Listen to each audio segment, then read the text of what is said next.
próximo capítulo da novela Três Graças, o clima começa pegando fogo bem antes do primeiro sol nascer. Gerluce volta para casa carregada por Juquinha, a pedido de Paulinho, mas mal atravessa a porta e solta uma bomba. A reunião sobre o plano para ajudar os doentes da chacrinha vai ser adiada. Joaquim, Misael, Júnior e Viviane ficam travados, sem saber se questionam ou respiram primeiro. Viviane é quem toma a dianteira, firme, convincente, e faz Gerluce reconsiderar a decisão. No meio desse turbilhão, Arminda está ocupada cutucando feridas antigas. Relembra a ferete que Rogério arrematou à escultura Três Graças, reacendendo tensões que nunca morreram de verdade. E, para completar, confessa que Cláudia andou fazendo perguntas perigosas a Josefa. Perguntas que podem implodir toda a operação. Ferete empalidece, Arminda inventa desculpas, mas nada parece segurar o estrago. Josefa, cansada das humilhações, se junta a Raul e enfrenta a vilã, num embate que sacode a fundação. Antes de continuar, clique no botão de gostei, se inscreva no canal e comente de qual cidade você assiste a novela. Enquanto isso, o núcleo jovem ferve. Meg e Lucélia discutem por causa de Júnior, cada uma jurando que tem a versão verdadeira. Em outro canto, Lena exibe para Samira a barriga falsa de gravidez, a genialidade que ela própria sugeriu. Samira fica dividida entre o choque e um incômodo moral que não sabe onde esconder. E no coração da confusão familiar, Joelle explode. Após ouvir Gerluce dizer ao pastor Albérico que sua filha não tem pai, ela não segura a indignação, exige respostas, briga, ergue a voz, implora pelo direito de saber sua origem. O pastor assiste tudo com o estômago embrulhado, temendo que a família se parta ali mesmo, no meio do templo. Do outro lado da trama, Leonardo tenta de tudo para convencer Viviane de que sua aproximação com a farmacêutica é sincera. Ele é direto, olha nos olhos, jura que não está brincando. Mas Viviane, marcada pelas tramóias de Ferete, hesita e vai buscar justamente Gerluce para pedir orientação. E como se o caos tivesse vida própria, Joaquim deixa escapar que espera uma recompensa financeira pelo plano da chacrinha. Gerluce reage na hora, fria, firme, e promete cortar essa ambição pela raiz, custe o que custar.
Zenilda finalmente começará a juntar as peças de um quebra-cabeça que, até então, parecia apenas um ruído distante nos corredores da fundação.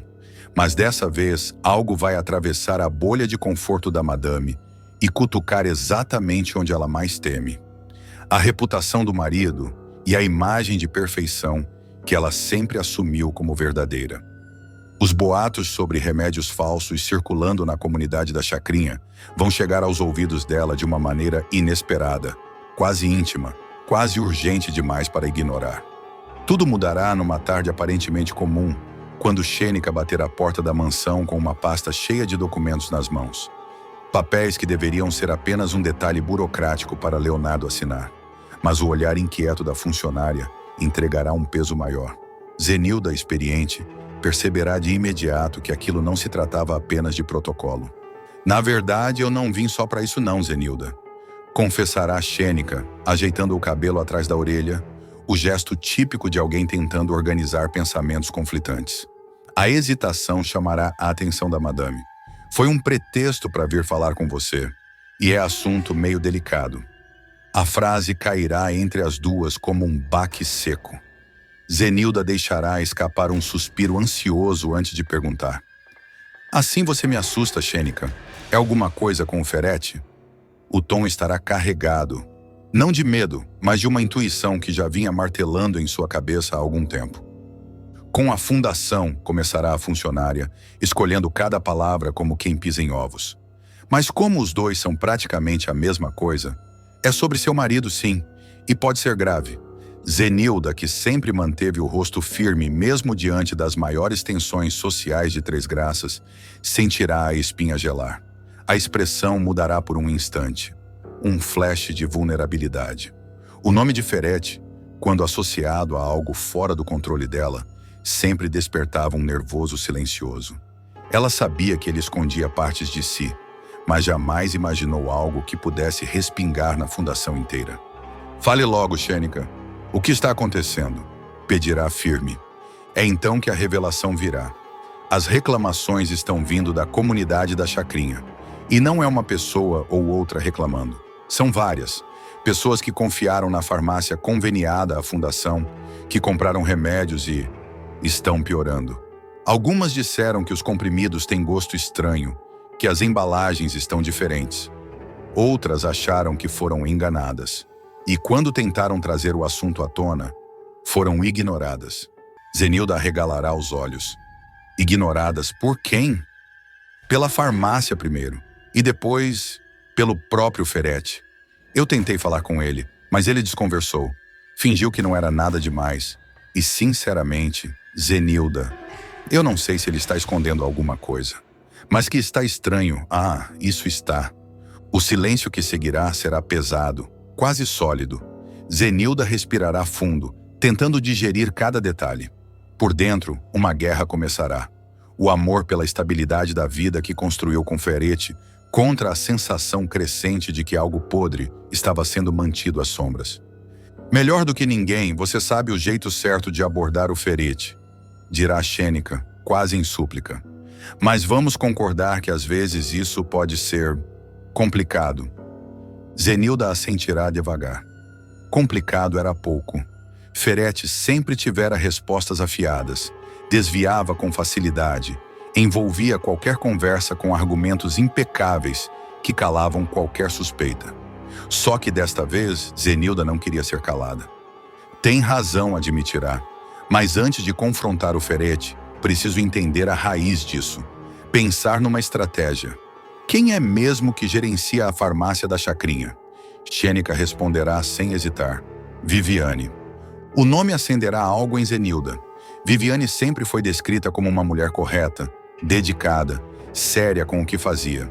Se havia alguém que poderia esclarecer aquilo sem rodeios, era ela. Então vamos começar por aí, declarará Zenilda, levantando o queixo, convicta. Para esclarecer essa história de uma vez por todas, e sem que o Ferete saiba, vou dar um jeito de falar com ela pessoalmente. Essa decisão, aparentemente simples, será o ponto de virada, mas ela não imagina o tamanho do vespeiro que está prestes a cutucar. Na mesma noite, enquanto caminhava pelos corredores da mansão, Zenilda perceberá algo que sempre esteve ali, mas que nunca lhe pesou tanto. O silêncio desconfortável de Ferretti quando o assunto era a fundação. Ele sempre mostrava relatórios impecáveis, gráficos, dados perfeitos. Nunca havia espaço para dúvidas. Nunca havia perguntas que ele aceitasse sem irritação. Agora, porém, cada resposta dele ganhava uma nova leitura. E todas apontavam para o mesmo lugar. Ele escondia algo. Zenilda passará horas acordada. Puxará da gaveta alguns relatórios que nunca tinha lido com atenção. Olhará notas fiscais, correspondências e perceberá pela primeira vez a quantidade de intermediários envolvidos na distribuição dos remédios. Havia nomes desconhecidos, fornecedores que nunca tinham sido mencionados e estoques vindos de locais que não constavam em relatórios anteriores da fundação. Cada detalhe começará a acender uma luz amarela. No dia seguinte, disposta a não adiar mais, Zenilda decidirá ir até a chacrinha. Mas não anunciará sua chegada. Ela não quer formalidades, não quer holofotes, quer a verdade crua. O trajeto até a comunidade revelará a ela algo que não sentia há muito tempo. A distância entre a vida confortável que vivia e a realidade das pessoas que dependiam da fundação. Crianças brincando descalças, senhoras carregando sacolas pesadas, homens conversando no improviso de um bar, e por onde passava, olhares atentos, curiosos, desconfiados. Ao chegar perto da farmácia, Zenilda observará a fachada humilde, descascada, mas organizada. Perceberá uma fila pequena, porém tensa. Pessoas cochichavam entre si, algumas escondendo frascos dentro das bolsas, como se tivessem medo de exibir o que compraram ali. Ela verá uma mulher idosa discutindo com um rapaz do balcão. Mas isso aqui não fez efeito nenhum, meu filho. Senhora, eu já falei que tem que tomar mais uns dias. Mais uns dias nada. O doutor nunca receitou desse tipo, e esse logo na caixa, eu nunca vi antes. Zenilda observará tudo em silêncio, com o coração acelerado. Quando finalmente entrar na farmácia, a campainha da porta fará um som curto. Viviane, que estava de costas arrumando uma prateleira, se virará, e sua expressão mudará imediatamente ao reconhecer Zenilda. Ela não esperava aquela visita. Dona Zenilda, aqui, aconteceu alguma coisa? Perguntará já nervosa. Precisamos conversar. É sobre os remédios que estão chegando aqui, dirá a madame com firmeza. Viviane abaixará o olhar. E nesse gesto, Zenilda terá a primeira confirmação de que a história é muito maior e muito mais grave do que imaginava. E enquanto isso, bem longe dali, alguém observará de longe a movimentação na farmácia. Alguém que não queria Zenilda ali. Alguém que não permitiria que ela colocasse tudo a perder. Alguém que já estava planejando o próximo passo antes mesmo de Zenilda iniciar as perguntas. A investigação dela estava apenas começando, e os segredos da fundação estavam prestes a sangrar. Josefa finalmente vai virar o jogo, e vai virar com gosto. A matriarca, cansada de ser tratada como inválida, abre os olhos para algo que ninguém imaginava que ela fosse descobrir. O segredo do quarto das 3 graças. Aquele cômodo proibido, sempre trancado, sempre protegido por Arminda, como se fosse um templo sagrado. Pois é ali que toda a verdade vai ruir Josefa, com aquela esperteza que Arminda subestimou a vida inteira. Nota que a filha anda inquieta demais, entrando e saindo do quarto com um nervosismo que não combina com a pose de dama fina. A velha estranha os cochichos, os sumiços repentinos, as desculpas maldadas. E então, em um fim de tarde silencioso, ela vê Arminda tropeçar ao fechar a porta. E pela fresta, um brilho dourado escapa. Um brilho que não era de fé, nem de devoção, mas de puro dinheiro escondido. É aí que Josefa decide que chegou a hora de saber o que Arminda tanto teme. Sem ser vista, ela empurra a porta na madrugada e entra no quarto das 3 graças. O cheiro de poeira misturado com perfume caro, o ambiente escuro, as estátuas enormes olhando para ela, como se tivessem vida própria. Tudo contribui para o clima pesado que paira no ar. Mas Josefa vai até o fim. Ela toca as estátuas, examina cada fresta, cada sombra, até que encontra o mecanismo escondido, uma espécie de encaixe.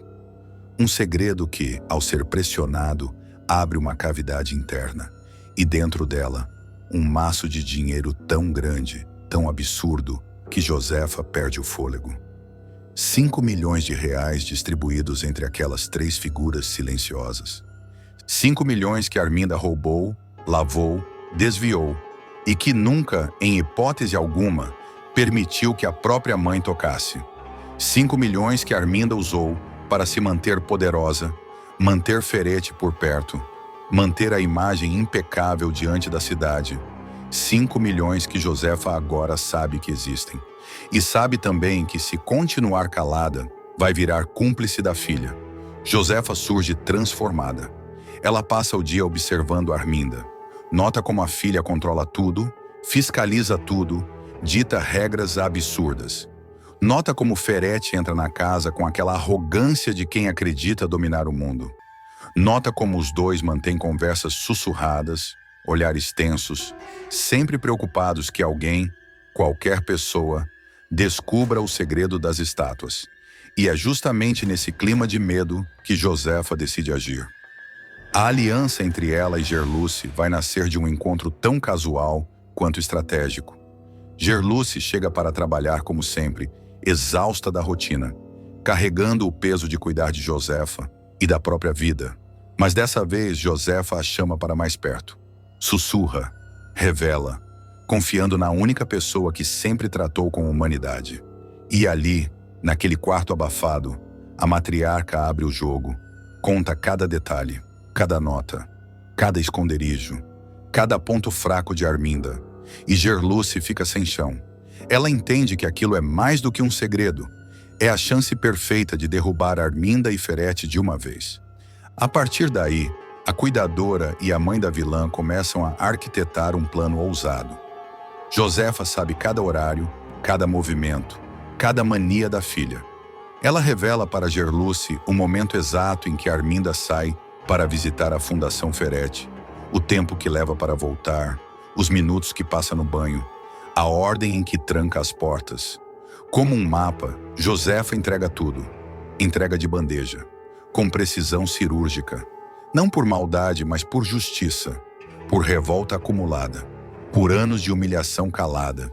E assim, na noite certa, quando Arminda e Ferete estão ocupados demais, discutindo dívidas, investimentos ilegais e ameaças veladas de fiscais, Gerluce entra no quarto das Três Graças. O coração dela bate tão forte que parece ecoar nas paredes. Ela se aproxima das estátuas e faz exatamente o que Josefa ensinou. Pressiona o mecanismo escondido, abre a cavidade e encontra os pacotes de dinheiro, organizados, numerados, embrulhados como se fossem ouro puro. 5 milhões que não pertencem a ninguém ali. 5 milhões que foram roubados, escondidos, manipulados. 5 milhões que agora mudam de mãos. Gerluce respira fundo, segura as estátuas menores, desmonta o que precisa, recolhe o dinheiro e some na noite com a habilidade de alguém que nunca foi burra, só nunca teve poder. Ela se esconde, desaparece com o valor. E na manhã seguinte, o caos toma conta da mansão. Arminda volta para casa e vai direto ao quarto das Três Graças, como faz todos os dias. Mas ao abrir a porta, sente o corpo gelar.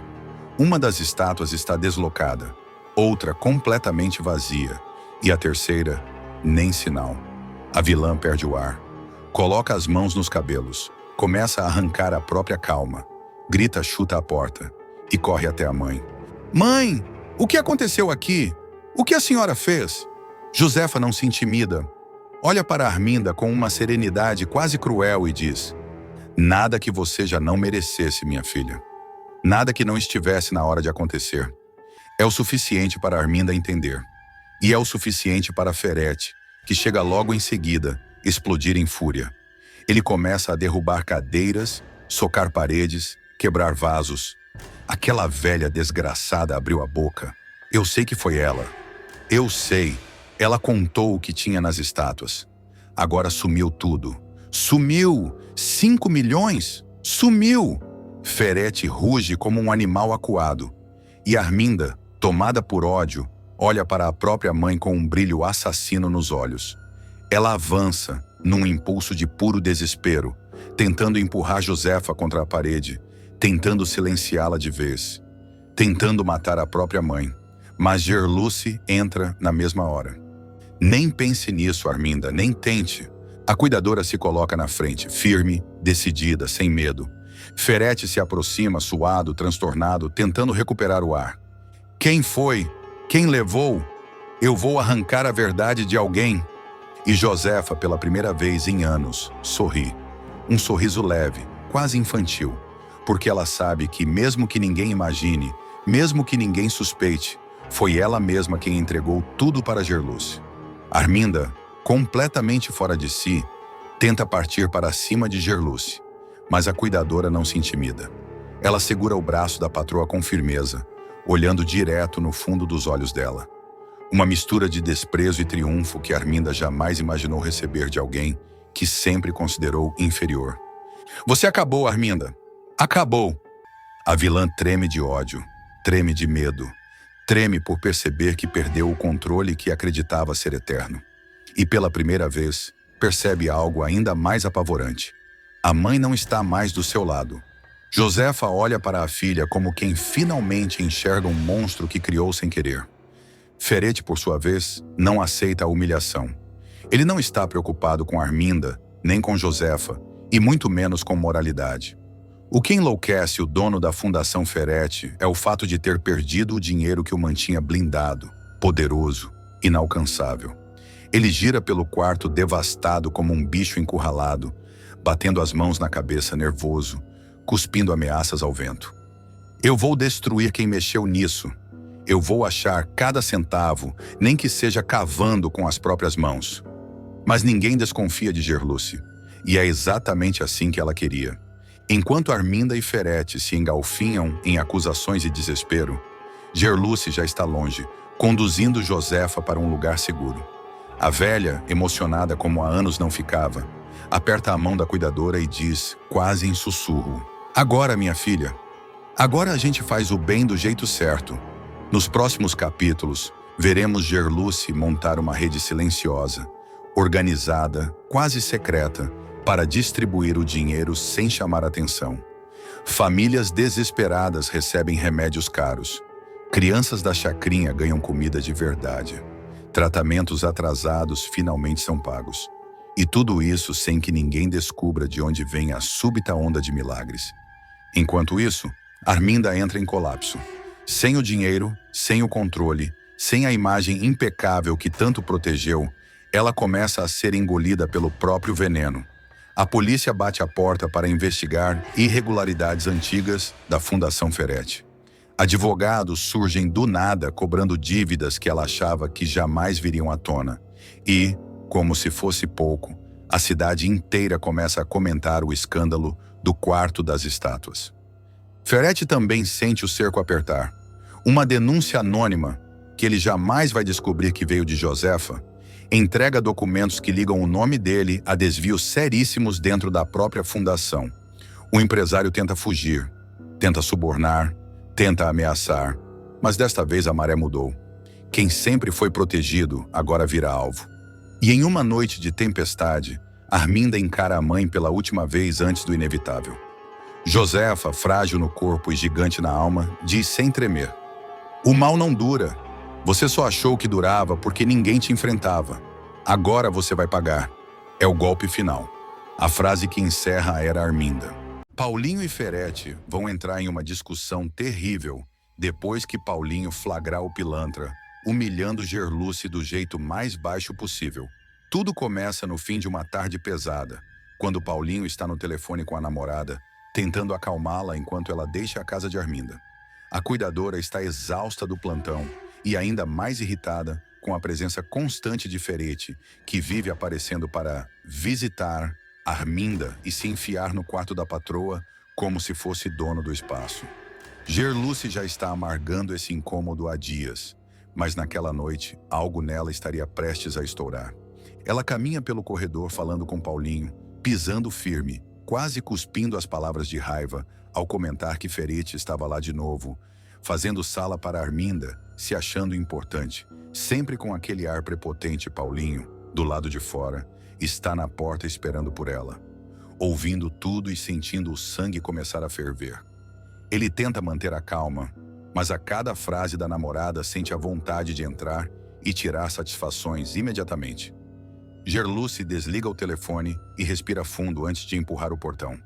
Mas antes de chegar ao carro de Paulinho, ela escuta passos atrás de si. Ferete surge no corredor da mansão, ajeitando a gola da camisa, com aquele sorriso torto que sempre anuncia problema. Ele olha Gerluce de cima a baixo, como se estivesse avaliando uma poeira na parede, e solta a primeira provocação sem nenhum pudor. Gerluce, você é uma pobretona. Não devia nem entrar no carro de um policial. Onde já se viu um policial namorar com uma pobre da chacrinha? A frase cai como um tapa no ar. Gerluce para, respira fundo e vira para ele devagar, com os olhos faiscando. Ela não é de engolir desaforo, e muito menos vinda de Ferete, aquele sujeito que acha que dinheiro e fama compram respeito. Ela encara o rival com a força de quem já carregou muita humilhação na vida, e mesmo assim, permanece de pé. Eu posso ser pobre, ela diz com a voz firme, mas pelo menos não sou um traste que vive se escondendo atrás de uma camisa cara. Você não vale o que calça. Ferete e respeito é coisa que dinheiro nenhum compra, e isso você nunca vai ter. A resposta deixa Ferete desnorteado. Ele tenta rebater, mas tropeça nas palavras. E é exatamente nesse segundo que Paulinho aparece atrás de Gerluce, já incendiado por dentro. Ele ouviu tudo. Ele viu o olhar de deboche. Ele sabe que Ferete passou dos limites. O policial avança sem hesitar. Ele segura Ferete pela gola, empurra com força e dá um puxão tão firme no cabelo do sujeito que o deixa completamente desequilibrado e, enquanto puxa, ele solta com toda a ironia atravessada no peito. Você é um tufão, Ferete. Um tufão de lixo. O impacto é imediato. Ferete fica sem reação por alguns segundos, vermelho de raiva e vergonha. Ele tenta puxar o ar, tenta recuperar o fôlego moral que já perdeu havia horas, mas Paulinho não recua. Ele encara o rival nos olhos como se estivesse diante de um criminoso prestes a fugir. E, de certa forma, é exatamente assim que Ferete se comporta. Gerluce, ao lado, mantém a postura firme. Ela não o impede, não tenta interromper. O que Ferete fez passou do ponto. Ele ultrapassou todas as fronteiras do aceitável, e ela não vai ser a protetora dele, não dessa vez. Ferete, completamente humilhado, arranca o braço do aperto, tropeça, esbarra no portão e corre até seu carro, quase tropeçando nos próprios pés. Ele entra no veículo com pressa, liga o motor com as mãos trêmulas e dispara pela rua como quem foge de um incêndio, mais furioso consigo mesmo do que com Paulinho. Mas o caos só está começando. A fuga de Ferete termina na casa onde ele mora com Zenilda. Quando ele entra, ainda transtornado, a mulher o observa com uma mistura de mágoa, desconfiança e fogo nos olhos. Zenilda já desconfiava havia dias. Os horários estranhos, as escapadas noturnas, as visitas constantes à mansão de Arminda. E para piorar, boatos começaram a circular. Zenilda fecha a porta atrás dele com força, sem esconder o desprezo, e diz sem rodeios: Eu já sei de tudo, Ferete. Sei que você me traiu, com a Arminda. O silêncio é tão pesado que quase quebra o chão. Ferete tenta negar, mas as palavras não saem. Ele gagueja, tropeça nas próprias desculpas, tenta mudar de assunto, tenta culpar o mundo inteiro antes de assumir qualquer responsabilidade. Mas Zenilda não está ali para ouvir justificativas. Ela está ali para cobrar o que lhe é de direito: respeito. Ela não espera explicação. Ela não quer ouvir promessas. Sem perder tempo, pega a bolsa, bate a porta e sai determinada. Zenilda vai direto para a da mansão de Arminda, movida por uma mistura explosiva de dor, raiva e choque. A cada passo, a fúria aumenta. E quando finalmente chega, não toca a campainha. Ela simplesmente entra sem pedir permissão, como um furacão atravessando a sala. Arminda mal tem tempo de virar o rosto. Zenilda chega como uma tempestade e, antes que a dona da casa consiga formular uma frase, a mão dela voa em um tapa estalado que ecoa por todo o ambiente.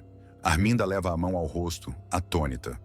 As duas se encaram, E a guerra, que antes se limitava a suposições e cochichos, agora explode no meio da sala, prestes a engolir todos que estiverem no caminho.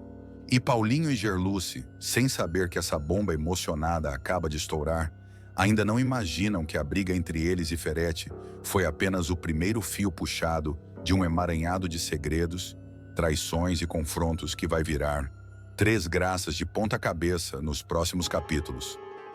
Zenilda mantém a mão erguida por um segundo, ainda tremendo de raiva, enquanto Arminda tenta recuperar o equilíbrio. A dona da casa leva um passo para trás, surpresa não pelo tapa, mas pela certeza absoluta de que aquela confusão não veio do nada. Zenilda, sem piscar, dispara. Você achou que eu nunca ia saber, né? Achou que podia pegar meu homem e ficar por isso mesmo? Arminda junta o ar com dificuldade. Tenta falar, mas Zenilda não deixa. A fúria dela atropela qualquer explicação. Não quero ouvir nada, ela rosna. Se mete com a vida de todo mundo, agora aguenta a sua. Arminda finalmente reage. Segura o próprio rosto, respira fundo e tenta manter a postura. Zenilda, você está enganada. Ferete inventa histórias. Ele vive procurando mulher para se sentir importante. Não foi comigo que ele te traiu. A frase provoca um silêncio incômodo. Zenilda não baixa a guarda, mas seus olhos vacilam. É o primeiro sinal de que ela própria desconfia de Ferete mais do que quer admitir. Mesmo assim, a dor fala mais alto. Ela dá mais um passo para frente e cospe as palavras. Eu só vim olhar na sua cara, porque da dele, eu já não quero mais nem ver a sombra. Zenilda vira as costas e sai da mansão sem esperar resposta, deixando Arminda imóvel no meio da sala, presa entre a humilhação, o susto e uma ponta de medo sobre o que aquela acusação ainda pode gerar. Do lado de fora, Zenilda respira fundo, quase desabando. A noite cai sobre Três Graças, carregando o eco do tapa, a vergonha de Ferete, a tensão de Paulinho e a raiva silenciosa de Gerluce. Sentimentos que no próximo capítulo ainda vão se chocar de maneiras muito mais perigosas. E o clima na cidade? Fica pesado como nunca, pronto para desabar no momento mais inesperado.